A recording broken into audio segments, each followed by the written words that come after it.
कुरुक्षेत्र में सूर्य ग्रहण के समय सब ब्रजवासी और सब द्वारिकावासियों का मिलन हुआ। भगवान के ब्रज से जाने के लगभग 100 से भी अधिक वर्ष बाद ब्रजवासी ठाकुर जी से मिले। कैसे मिले? वो प्रसंग भी बहुत करुण है, पर मैं थोड़ा स्पर्श कर देता हूं।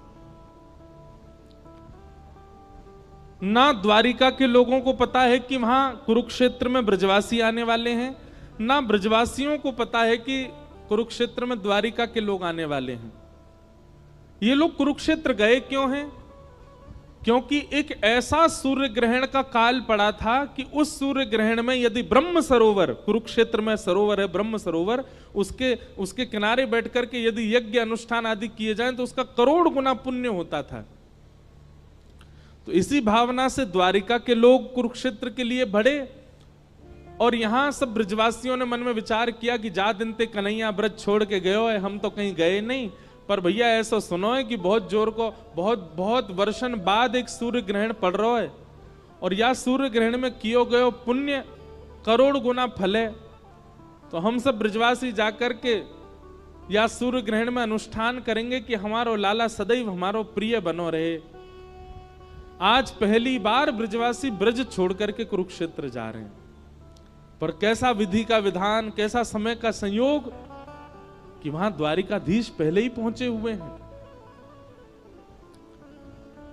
ब्रजवासियों ने जाकर के अपना शिविर बसाया, तंबू लगाए, तभी उनको खबर मिली कि हमारो लाला कन्हैया यहां आयो भयो है।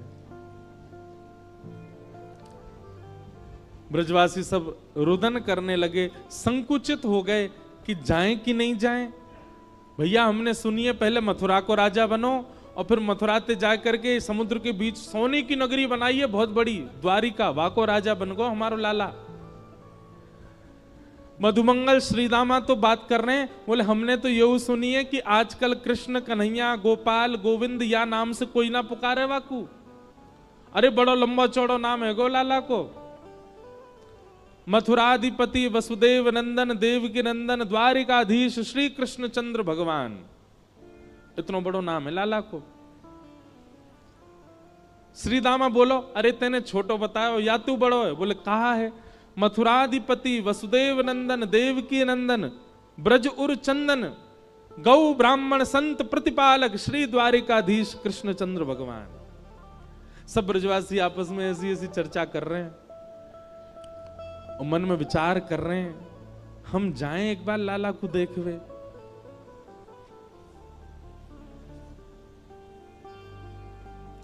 और सब ब्रजवासी नंद बाबा के पास गए, बोले बाबा लाला आयो भयो है कुरुक्षेत्र में, हमारी तो हिम्मत ना है रही वाकू देखवे की, मन तो बहुत है रो बाबा प्राण निकरवे से है रहे, लेकिन आप यदि हमारे संग चल दोगे तो नेक बल मिल जाएगो।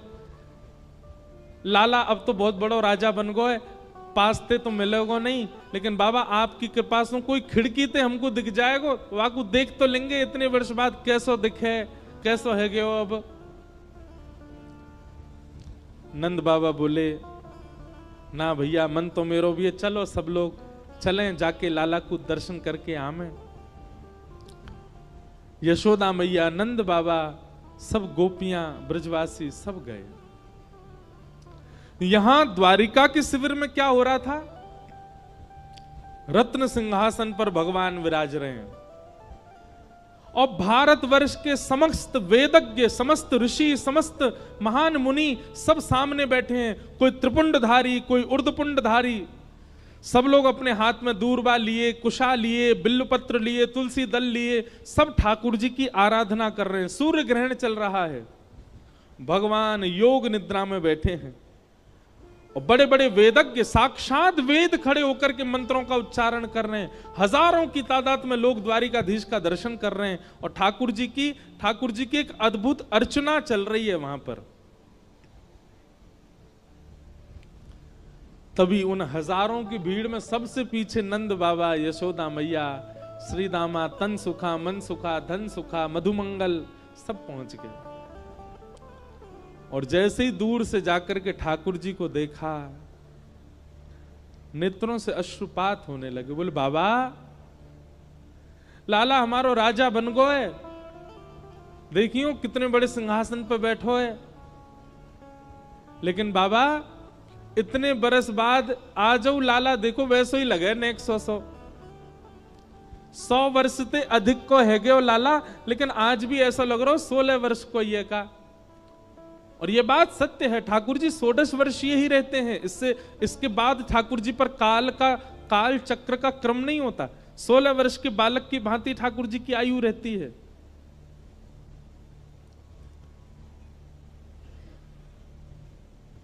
तभी किसी ने ब्रजवासियों को देख लिया, उद्धव जी को बताया। उद्धव जी महाराज तो ब्रजवासियों के पहले ही दास बन चुके थे। उद्धव जी महाराज तुरंत गए और योग निद्रा में बैठे भगवान के कर्ण रंध्र के समीप जाकर के कहा, ठाकुर जी सब ब्रजवासी आए हैं, नंद बाबा, यशोदा मैया, मधुमंगल, श्रीदामा आदि सब सखा आपके दर्शन को आए हैं। जिस योग निद्रा से वेद ध्वनि भी भगवान को उठा नहीं पाती है, उस योग निद्रा में बैठे, योग साधना में बैठे भगवान को जैसे यशोदा मैया के शब्द बताए गए कि यशोदा मैया खड़ी हैं, संपूर्ण योग, निरध्यासन, ध्यान, धारणा, समाधि सब भूल गए ठाकुर जी। यशोदा मैया का वो कोमल रूप ठाकुर जी को दिखने लगा। पीछे पीछे मैया दौड़ रही है, आगे आगे ठाकुर जी दौड़ रहे हैं, ये सब स्वरूप दिखने लगा। ब्रज की लीलाएं अनुभव होने लगी। मैया अंक में भर के ठाकुर जी को सुलाती है, सब भाव याद आने लगे। रत्न सिंहासन पर बैठे हुए ठाकुर जी के नेत्र सजल हो गए और सजल नेत्रों से ठाकुर जी ने तुरंत नेत्र खोले और उद्धव का हाथ पकड़ लिया और कांपते हुए बोले, कहां है यशोदा मैया? जैसे ही ठाकुर जी ने देखा, सामने हजारों की तादाद में भीड़ है और वहीं पीछे वृद्धावस्था है, झुकी हुई कमर से यशोदा मैया खड़ी हैं। ठाकुर जी ने विचार नहीं किया। सामने असंख्य पात्र रखे हैं सोने चांदी के, असंख्य वेदिक पूजन के क्रम रखे हैं। ठाकुर जी लांग गए, सबको दौड़ करके गए और सारी भीड़ को हटाते हुए, सब हटो, मेरी मैया आई है, अरे मेरी मैया आई है, मेरी यशोदा मैया आई है। यहां यशोदा मैया ने ठाकुर जी को देखा, ठाकुर जी ने यशोदा मैया को देखा, दौड़ करके ठाकुर जी ने अंक में भर लिया मैया को। भगवान की 16,108 पत्नियां आ गईं, भगवान के सारे पुत्र आ गए, भगवान के पौत्र आ गए, भगवान की पुत्र वधुएं आ गईं। सब आकर के देखने लगे, आज वो मैया आई है जिसने हमारे पिता, हमारे पितामह श्री कृष्ण को पाल पोस के बड़ा किया।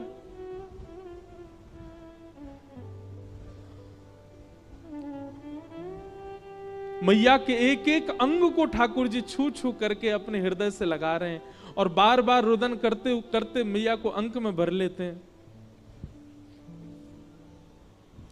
ऐसा वर्णन करते हैं बंधुओं हमारे रसिक जन कि ठाकुर जी भूल गए कि मैं द्वारिकाधीश हूं, ठाकुर जी भूल गए मैं 16,000 पत्नियों का पति हूं, ठाकुर जी भूल गए मैं 16,000 बालकों का पिता हूं, ठाकुर जी भूल गए कि मेरे नाती भी हैं, मेरी पुत्र वधुएं भी हैं, मेरे पौत्रों के भी ब्याह हो चुके हैं।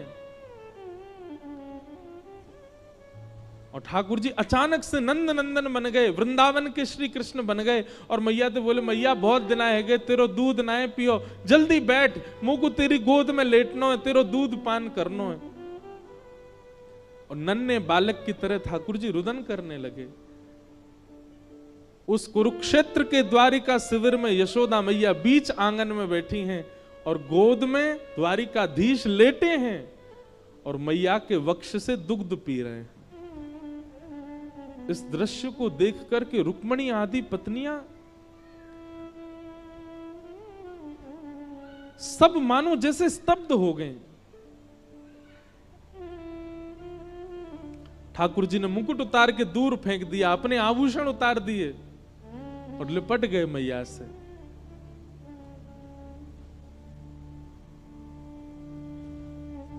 जैसे तैसे भगवान थोड़े संभले, मैया की गोद में ही बैठे हैं और मैया से कह रहे हैं, मैया एक बात पूछूं? हाँ लाला बोल। मैया मैं गैया चरावे जायो करतो और जब लौट के आतो आवे में यदि नेको विलंब है जातो तो मेरी मैया व्याकुल है कि पूरे गोकुल को अधर कर देती। मैया मुझको बोलनी नहीं चाहिए पर मैं तो एक बात कह रहा हूं, जादना में ब्रज छोड़ के गयो, मोकू सबन की ना पतो पर मोकू एक बात बताओ कि यशोदा मेरे वियोग में जीवित नहीं रह पाएगी। मोकू पतो ना रोज यूं लगो करती कि मेरी मैया यशोदा तो अपने प्राण त्याग देगी। अरे जो मैं गैया चरा के नेक विलंब से आ तो इतनी व्याकुल है जाती, मैं दिखूंगा नहीं तो अपने स्वयं जीवित कैसे रहेगी मैया। पर आज तो को देख कर के मुझको बहुत सुख मिलो, लेकिन कहीं एक प्रश्न भी मन में उठो कि मैया मेरे वियोग में तू जीवित कैसे है? कहीं तेने दूसरो लाला तो ना बना लियो कोई मैया? वृंदावन में कोई दूसरो लाला तो ना आ गयो जाए तेने मेरे हक को प्रेम दे दियो? सब गलती मेरी, मैं ब्रज छोड़ के गयो, सब बातन को मैं स्वीकार करूं मैया, पर या को उत्तर मुंह को देनो पड़ेगा तो है कि मेरे वियोग में यशोदा जी कैसे रही है? मोकू तो तेरे प्रेम पे प्रश्न है रो मैया। यशोदा मैया ठाकुर जी को कह रही है, लाला तू भी बहुत चतुर है, पहले तो प्रेम कर गए हो और प्रेम करके फिर हमें छोड़ के चलोगे और आज हम जीवित हैं तो यह बात पे प्रश्न उठा रहे हो कि हम जीवित क्यों हैं तेरे वियोग में? वाह लाला। सांची पूछे लाला तो जादना तू गयो वही दिना हमारे प्राण निकरवे वारे, पर तू ऐसी लीला करके वृंदावन में गयो कि वो लीला हमारे चित्त में बैठी है, जा लीला की वजह से हमारे प्राण नहीं निकर पाए। हम जब जब प्राण निकारवे को मन में विचार करते तेरी कोई लीला दिख जाती।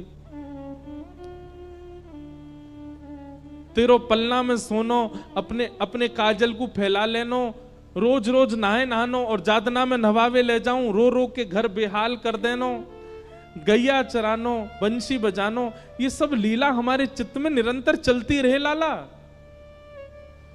और यही निगोरी लीला की वजह से हमारे प्राण ना निकल पाए, क्योंकि चित्त में चल रही लीला से हमको ऐसा अनुभव होवे लाला यहीं बैठो है हमारे पास से, ये अभी दौड़ो दौड़ो आवेगो, माखन रोटी मांगेगो। लाला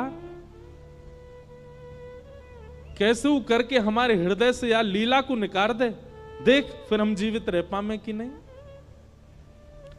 तू ऐसी लीला करके गए हो वृंदावन में कि वृंदावन में आज भी यशोदा मैया कह रही है, जा मार्ग से तू गैया चरा के आयो कर तो लाला 100 वर्ष है गए, वह मार्ग पर कोई गैया चरावे नहीं गए हो। क्यों? सब ब्रजवासी ये विचार करें, या मार्ग में कन्हैया के चरण चिन्ह अंकित हैं, हम उनके ऊपर नहीं चलेंगे। जा गिरिराज पे तेने जाके गैया चराई, वह गिरिराज पे कोई जावे ना है। क्यों? यहाँ पे कन्हैया के चरण अंकित हैं। जा वृक्ष पे बैठ के तेने वंशी बजाई, वह वृक्ष के ऊपर कोई चढ़े ना है। क्यों? यहाँ पे हमारो लाला बैठो। वहां जा करके जब तेरी याद आवे, वह मार्ग पर जाकर के वहां की मट्टी को सिर पे लगा लें, वह वृक्ष को जाके हृदय से लगा लें, वह यमुना को जाकर के दर्शन कर लें। हम तो ऐसे जीवित हैं लाला।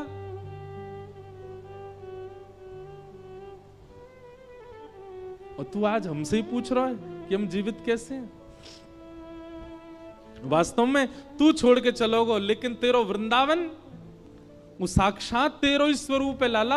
वहां तेरे चरण चिन्ह है, वहां तेरी पीतांबरी है, वहां तेरी वंशी है, वहां तेरो मोर पिच्छ है, वहां लाला को बालपन है, वहां की वजह से हम जीवित हैं।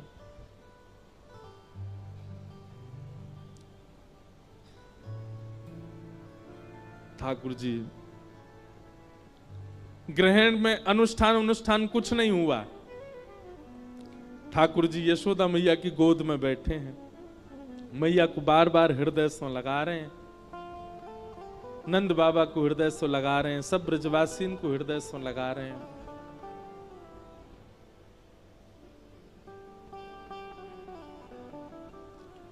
तभी श्री दामा ने ठाकुर जी के कान में कही, लाला किशोरी जी भी आई हैं। किशोरी जी को नाम सुनते ही ठाकुर जी स्तब्ध हो गए और ठाकुर जी समय पाकर के ब्रज के शिविर की ओर गए अकेले, और श्री किशोरी जी के शिविर के बाहर जाकर के घुटनों पर बैठ गए। तभी किशोरी जी ने ललता विशाखा आदि सखियन से कही, बोले कि ऐसा क्यों लग रहा हो कि द्वार पे कन्हैया बैठे हैं। ललता विशाखा बोली, आपको कोई भ्रम भयो है, वो काय को आएंगे, उनको तो अनुष्ठान चल रहा है। बोले नहीं, अभी अभी व्यार चली, वायु चली, और वह वायु में सुगंधी श्री कृष्ण की आ रही है, देखो तो बाहर जाके। तभी द्वार पर जाकर के देखे तो श्याम सुंदर हाथ जोड़ के नेत्रों से नीर बह रहे हैं, बैठे।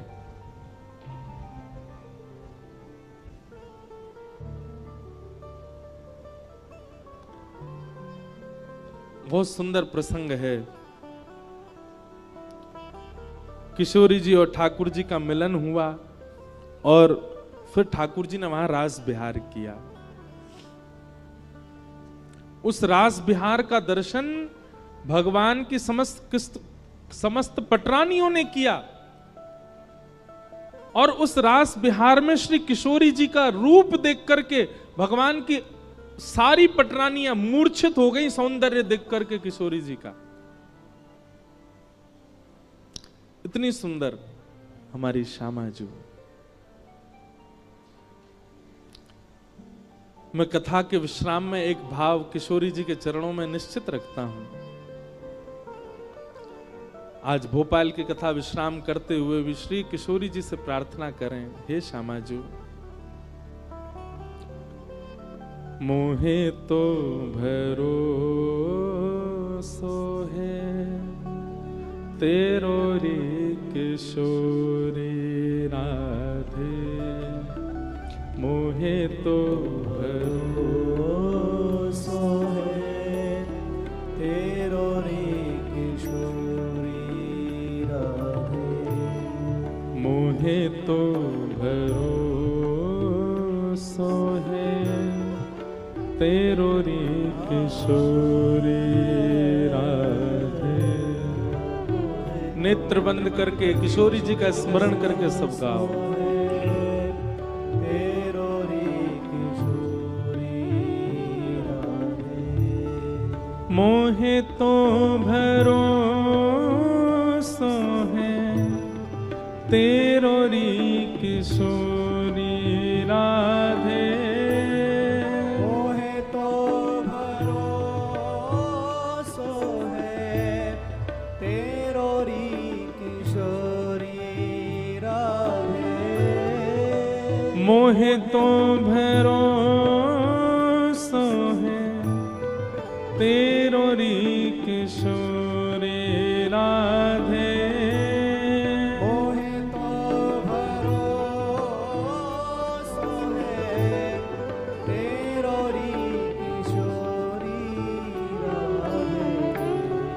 मोहे तो भरोसो है तेरो रे किशोरी राधे, मोहे तो भरोसो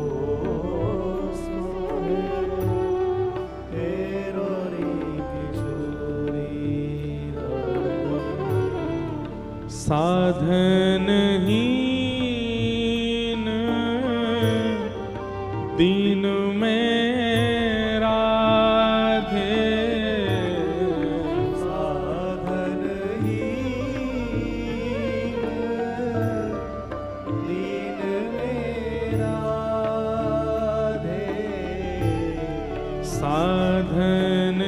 साधनहीन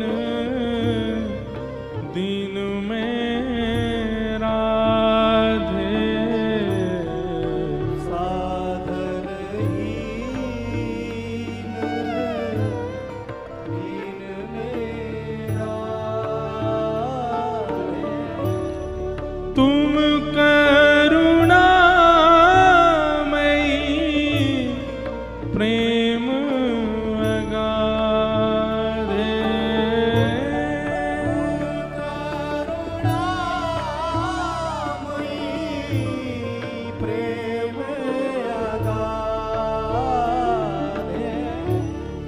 तुम करुणामयी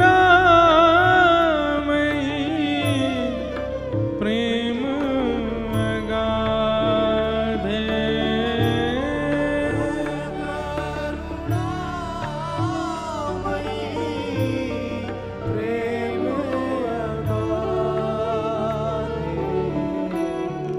मोहे तो भरोसा है तेरो रे किशोरी, मोहे तो भरोसा है तेरो रे किशोरी। हमारे ब्रजवासी कहते हैं किशोरी जी से, मुक्ति भुक्ति ना मांगत केवल, मुक्ति भुक्ति ना मांगत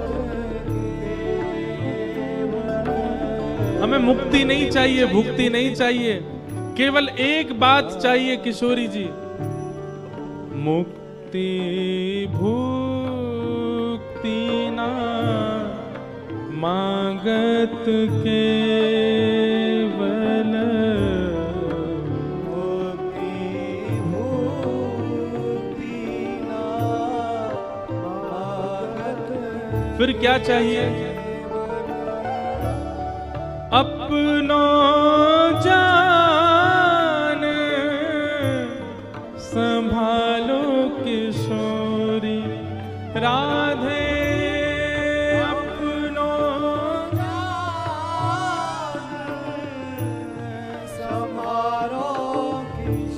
हमें अपना जान के संभाल लीजिए बस। अपनो जान संभालो किशोरी राधे,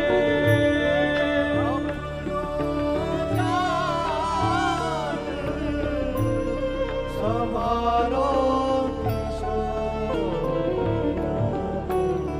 मोहे तो तेरो रे किशोरी राधे, मोहे तो भरोसा है तेरो रे किशोरी राधे। हाँ तेरो रे किशोरी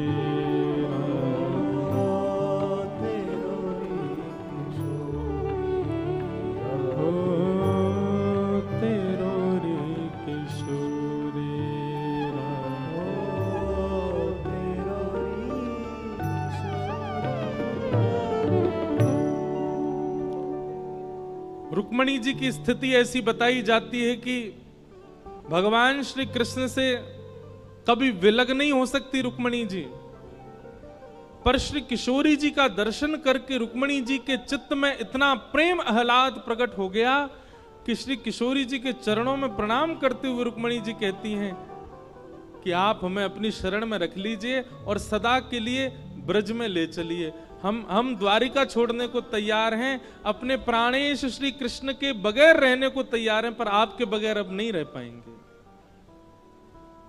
हमारी किशोरी जी सामान्य नहीं है बंधुओं। रुक्मणी जी निवेदन कर रही हैं, भगवान की सब पटरानियां कह रही हैं कि आप सदा के लिए अपने श्री चरणों में हमको वास दे दीजिए। ऐसा रूप है किशोरी जी का,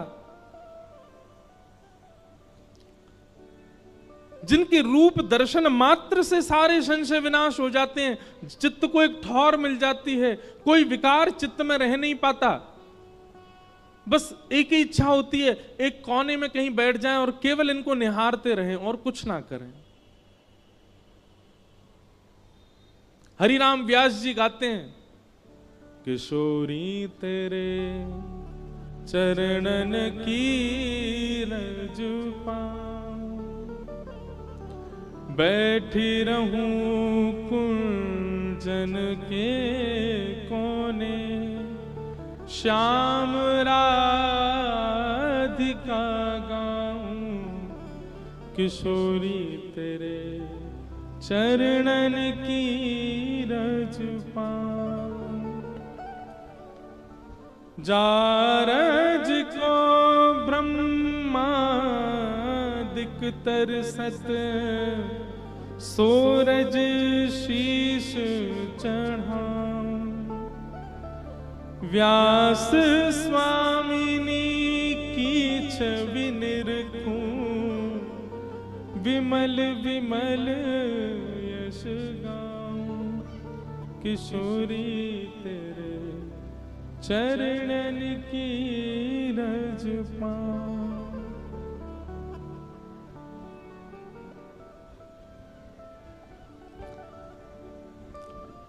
वेद यज्ञ अनुष्ठान नहीं हुआ, प्रेम का अनुष्ठान हुआ कुरुक्षेत्र में। और इस प्रकार ब्रजवासियों से ठाकुर जी मिले। तत्पश्चात भगवान के मित्र श्री सुदामा जी की कथा आती है।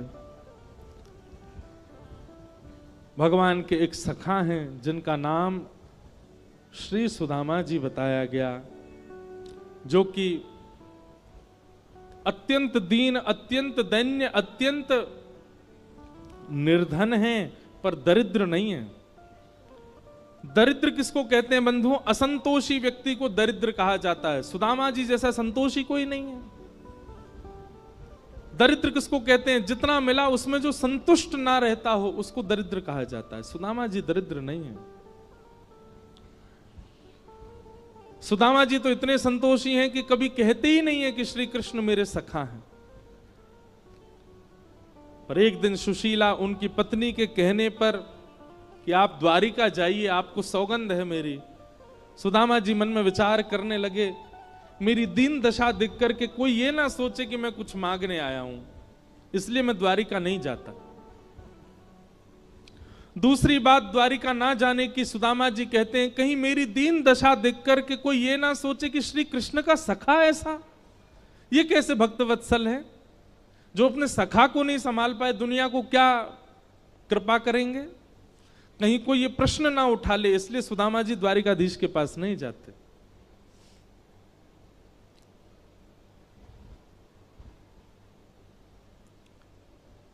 प्रेम में स्थिति गोपनीय रखी जाती है।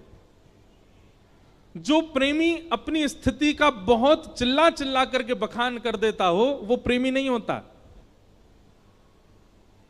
मैंने तुम्हारे लिए ऐसा किया, मैं तुम्हारे लिए ये सहता हूं, मैं ये सब प्रेम में नहीं होता।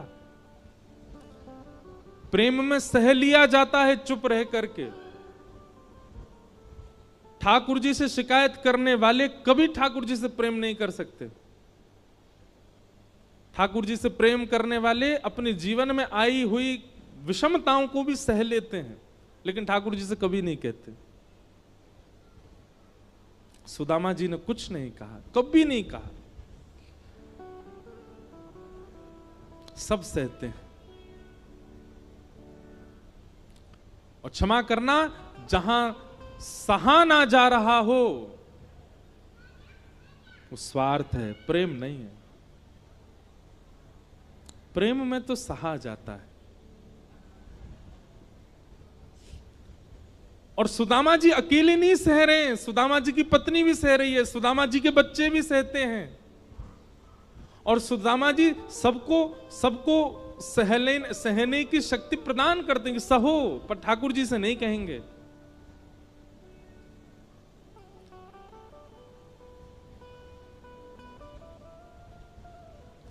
पर आज सुदामा जी की पत्नी से रहा नहीं गया, चरणों में निवेदन किया, बोले आप द्वारिका जाइए, अपने मित्र से मिलकर के आइए।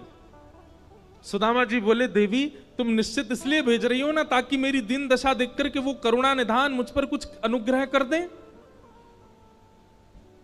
सुशीला कहती हाँ मैं यही चाहती हूं, क्योंकि आप सहना जानते हैं, मैं सहना जानती हूं। बच्चे क्यों सहें? 4-4 दिन तक भूखे रहते हैं हमारे बालक। सुदामा जी बोले क्षमा करो देवी, इस कारण से तो मैं नहीं जाऊंगा। वो मेरा मित्र है, मित्र इसलिए थोड़ी बनाया है कि मेरी विषमता, मेरी स्थिति पर वो मेरी सहायता करे।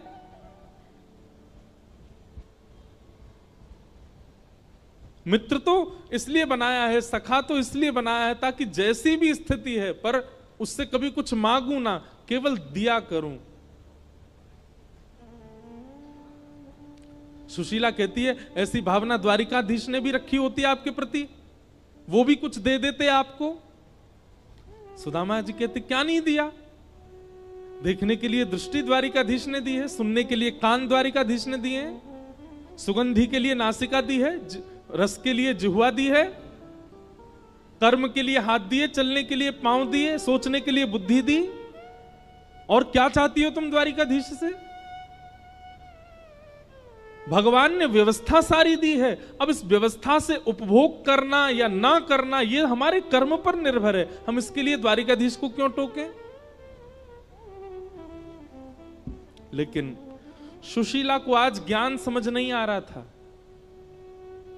सुदामा जी से कहा आपको मेरी सौगंध है, आप द्वारिका जाइए।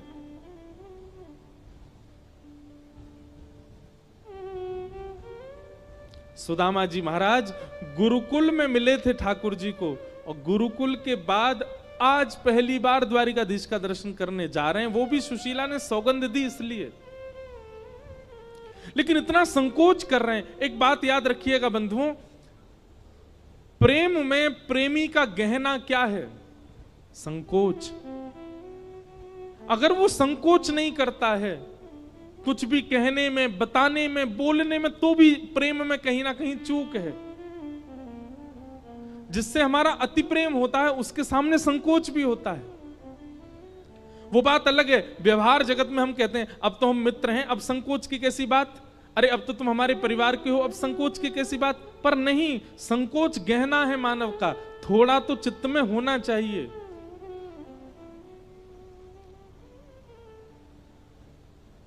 सुदामा जी निकल पड़े मित्र के दर्शन को। पत्नी ने कहा बेटी के घर, मित्र के घर, वैद्य के घर और गुरु के घर खाली हाथ नहीं जाते, कुछ लेके जाइए। सुदामा जी बोले क्या लेके जाऊं? मैं व्यवस्था करती हूं। चाहती तो एक घर से चावल ला सकती थी, पर 4 घरों में गई, अलग अलग मुट्ठी चावल लेके आई, ताकि अलग अलग चावल देख के द्वारिकाधीश समझ जाएं कि हमारे घर में ये चावल पाने के लिए भी योग्यता नहीं है। पत्नी का पूरा भाव यही है कि द्वारिकाधीश को हमारी स्थिति पता चले, और सुदामा जी का पूरा भाव यह है कि कहीं से भी द्वारिकाधीश को मेरी स्थिति ना पता चल जाए। प्रेम सच्चा कौन सा, जिसमें स्थिति छुपाई जाती हो?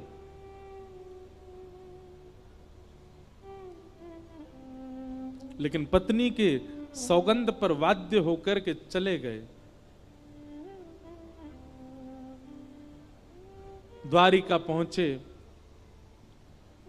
द्वारपालों से जाकर के निवेदन किया।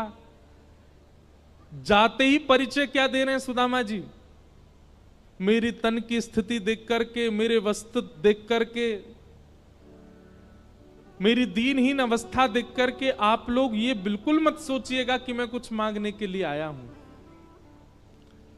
पर आपको जानकर के आश्चर्य होगा कि आपके द्वारिकाधीश कृष्ण मेरे विद्यालय में पढ़ते थे और हम दोनों साथ पढ़े हैं। वे मेरे घनिष्ठ मित्र हैं, मेरे सखा हैं।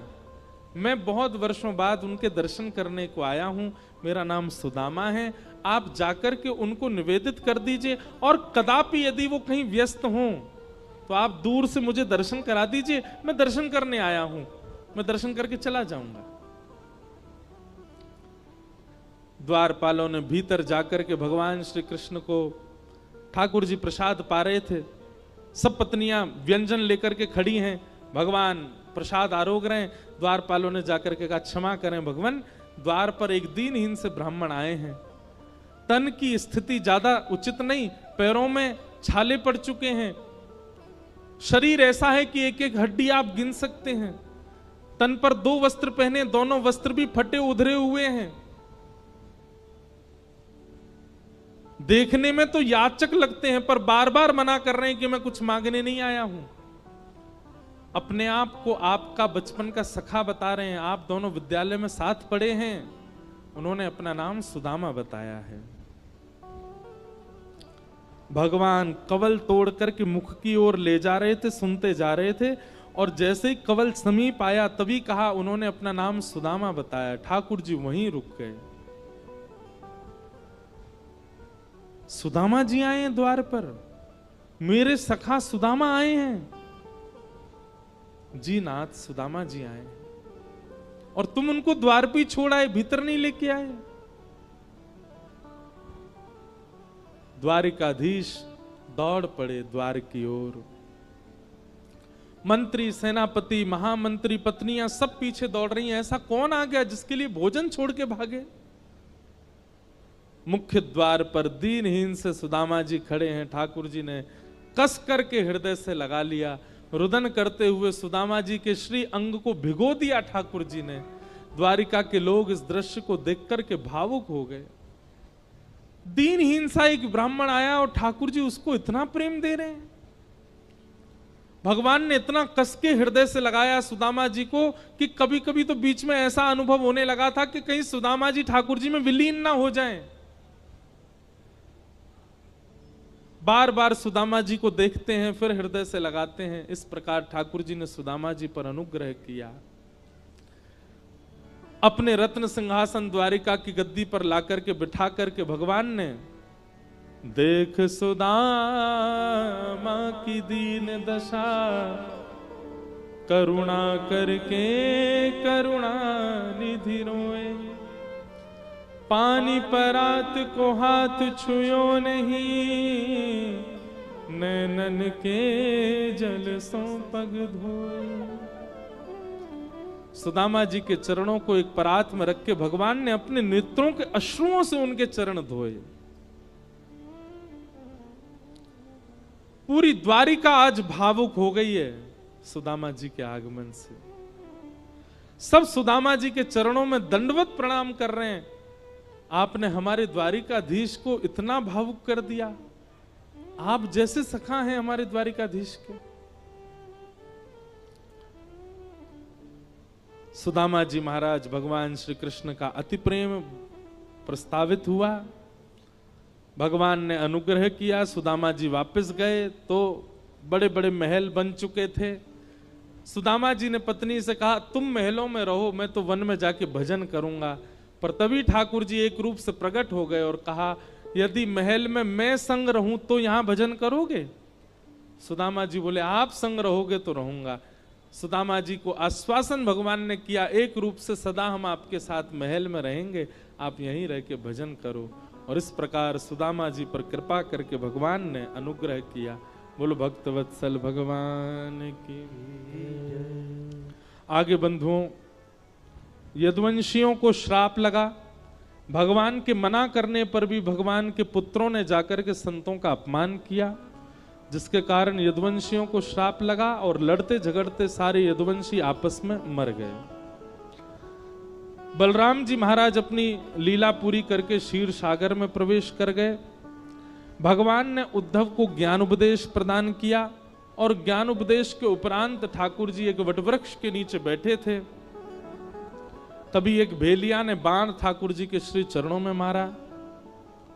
भगवान ने कहा, सब मेरी इच्छा से हो रहा है। वैकुंठ से विमान ठाकुर जी को लेने के लिए आया था। भगवान ने उस भेलिया को ही विमान में बैठा करके भेज दिया। उद्धव ने ठाकुर जी से कहा, नाथ, अब आपकी लीला पूरी हो रही है, हम आपके बगैर कैसे जिएंगे? उद्धव जी महाराज को ठाकुर जी ने कहा, उद्धव मेरी ओर देखो। उद्धव ने भगवान की ओर देखा और भगवान एक दिव्य ज्योति में परिणित हो गए। 7 बार आकाश में भ्रमण करते हुए तिरोधाय प्रविष्टोयम श्रीमद् भागवतार्णवम, श्रीमद् भागवत रूपी ग्रंथ में ठाकुर जी प्रविष्ट हो गए। और उद्धव से कहा, उद्धव, कलिकाल में मेरी प्राप्ति, मेरा अनुभव करना हो तो भागवत जी की शरण में जाना। इसी भागवत का विस्तारीकरण श्री वेदव्यास जी महाराज करेंगे और श्री शुकाचार्य जी के माध्यम से जन जन तक, घर घर तक इसको पहुंचाया जाएगा। चतुश्लोकी भागवत भगवान का रूप हुआ। उद्धव जी महाराज ने प्रणाम किया। उद्धव जी बद्रिकाश्रम प्रस्थान कर गए। अर्जुन ने जाकर के समस्त पांडवों को बताया कि भगवान लीला पूरी करके चले गए। पांडवों ने परीक्षित को राज्य गद्दी पर बिठाया। पांडव स्वर्गारोहण में चले गए। परीक्षित को 7 दिन में मरने का श्राप लगा, जिसके कारण सुखदेव जी से उन्होंने कथा श्रवण की। आज 7वां दिन था। परीक्षित ने अनेक प्रश्न किए, सबका उत्तर श्री सुखदेव जी ने उनको प्रदान किया। अंत में श्री शुकाचार्य जी परीक्षित और समस्त श्रोताओं को प्रणाम करके व्यासपीठ से प्रस्थान कर गए। तक्षक सर्प ने आकर के परीक्षित जी का स्पर्श कर दिया, जिससे उनका पांच भौतिक शरीर जल करके राख हो गया।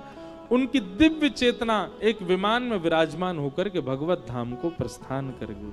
बोलो भागवत महापुराण की। अनेक प्रसंग सुनाए गए। मार्कंडेय ऋषि का भाव था कि मुझे प्रलय का दर्शन करना है। भगवान ने उनको प्रलय का दर्शन कराया। सब जल निमग्न हो गया, सब नष्ट हो गया। केवल एक पत्र के ऊपर नन्हे से गोपाल जी तैर रहे हैं।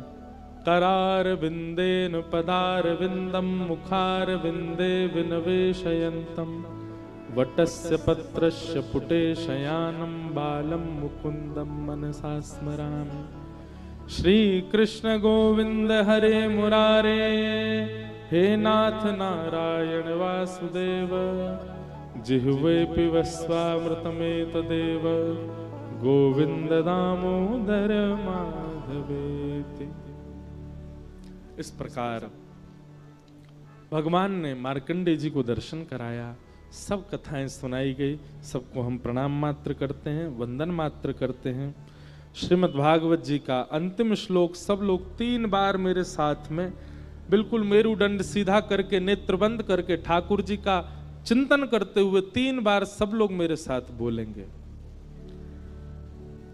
नाम संकीर्तनम यस्य, नाम संकीर्तनम यस्य, सर्व पाप प्रणाशनो, सर्व पाप प्रणाशनो, प्रणामो दुख समनः, प्रणामो दुख शमनः, तम नमामि हरिं परम, तम नमामि हरिं परम। नाम संकीर्तनम यस्य, नाम संकीर्तनम यस्य, सर्व पाप प्रणाशनो, सर्व पाप प्रणाशनो, प्रणामो दुख समनः, प्रणामो दुख शमनः, तम नमामि हरिं परम। नमामि हरिं परम। नाम संकीर्तनम यस्य, नाम संकीर्तनम यस्य, सर्व पाप प्रणाशनो, सर्व पाप प्रणाशनो, प्रणामो दुख समनः, प्रणामो दुख शमनः, तम नमामि हरिं परम, नमामि हरिं परम, तम नमामि हरिं परम, नमामि हरिं परम, तम नमामि हरिं परम। नमामि हरिं परम।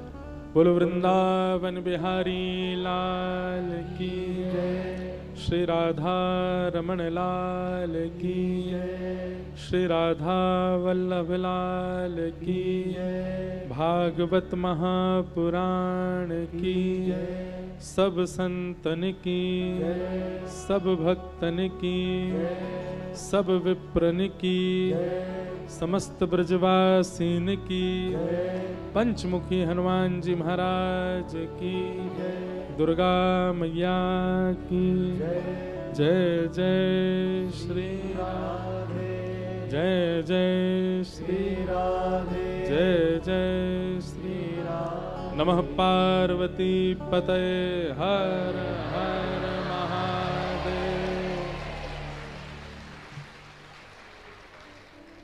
ठाकुर जी इस उत्सव को स्वीकार कर चुके हैं, इस भाव को स्वीकार कर चुके हैं। अंतिम क्षणों में श्री हनुमान जी महाराज का सब लोग वंदन करके उनको प्रणाम कर लो। मंगलम मूर्ति मारुति नंदन। सब लोग गाओ।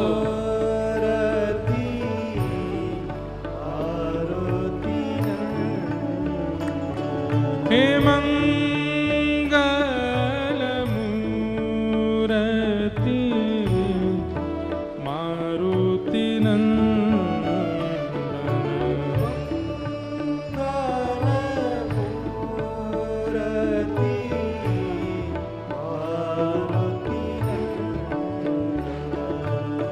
सकल मंगल मूल निकंदन सकल मंगल सकल मंगल मूल निकंदन सकल मंगल सकल मंगल मूल निकंदन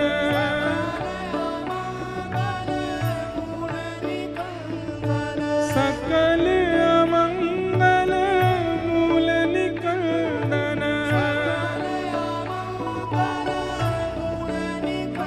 हे मंगल मूर्ति मारुति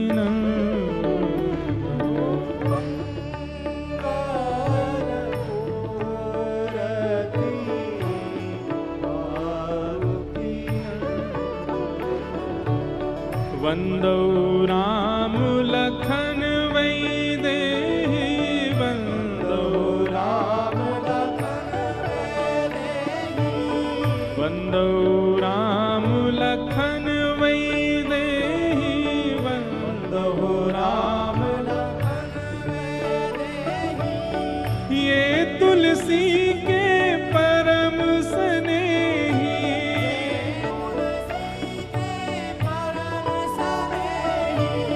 ये तुलसी के परम स्नेही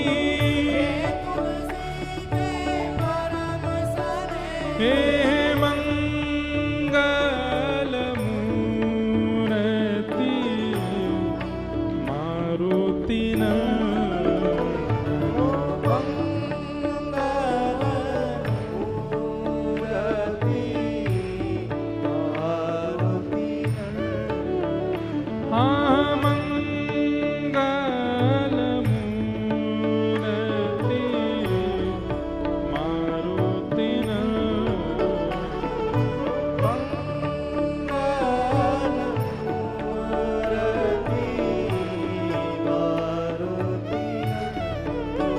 जय जय मंगल मूर्ति मारुति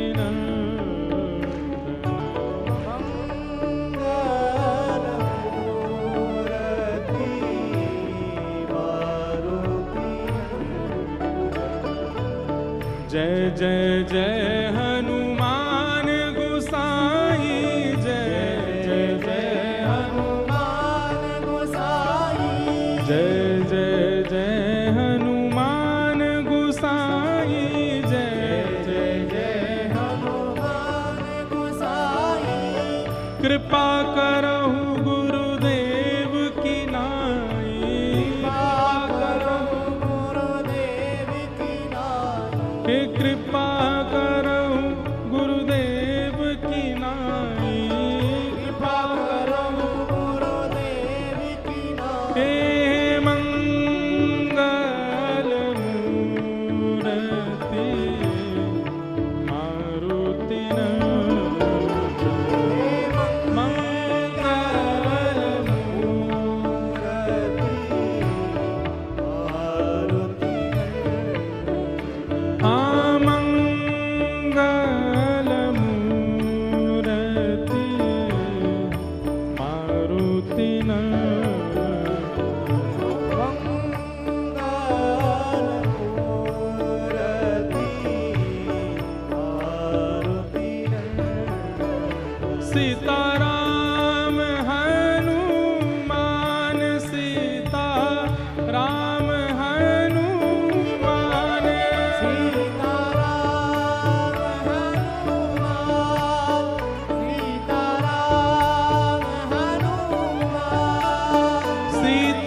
हे सीताराम हनुमान, सीताराम हनुमान, सीताराम हनुमान, सीताराम हनुमान, सीताराम हनुमान, सीताराम हनुमान, सीताराम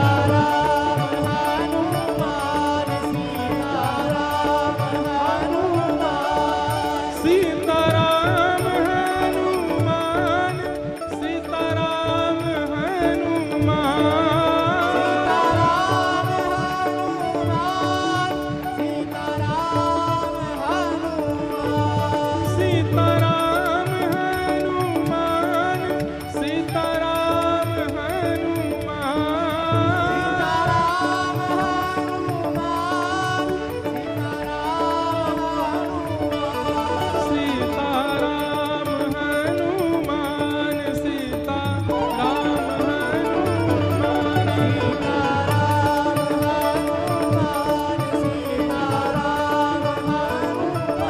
हे सीताराम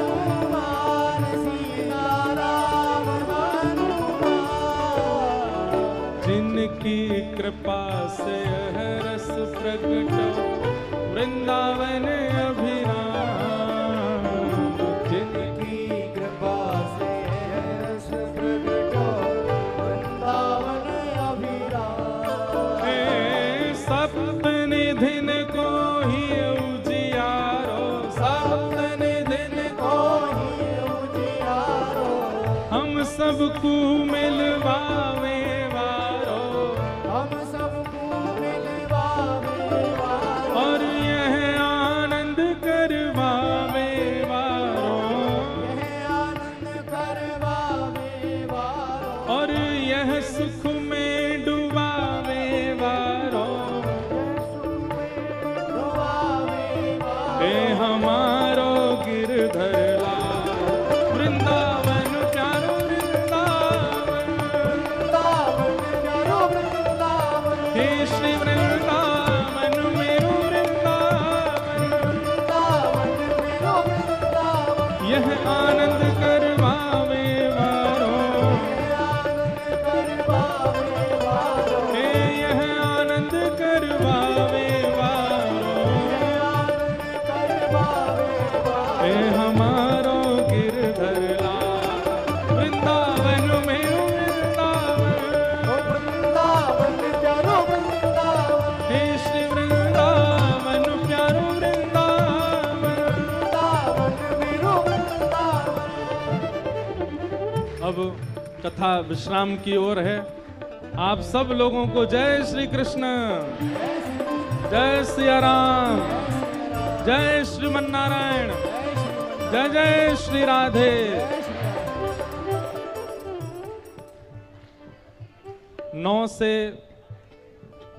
9 मार्च से 12 मार्च आपके भोपाल के पड़ोस विदिशा में हम आ रहे हैं मीरा चरित्र सुनाने।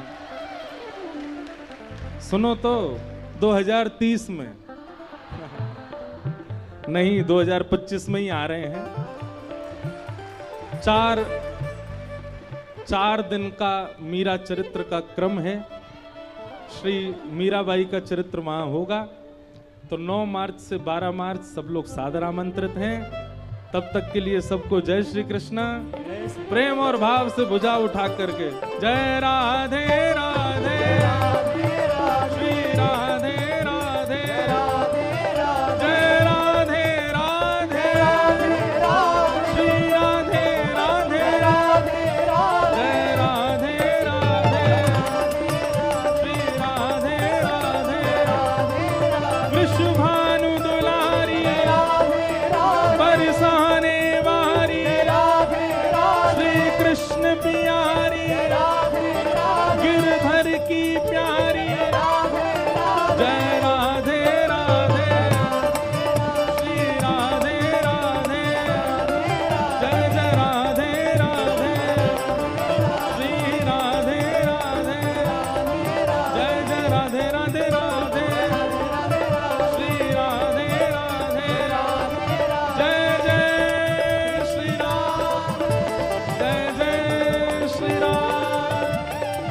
जय श्री राम।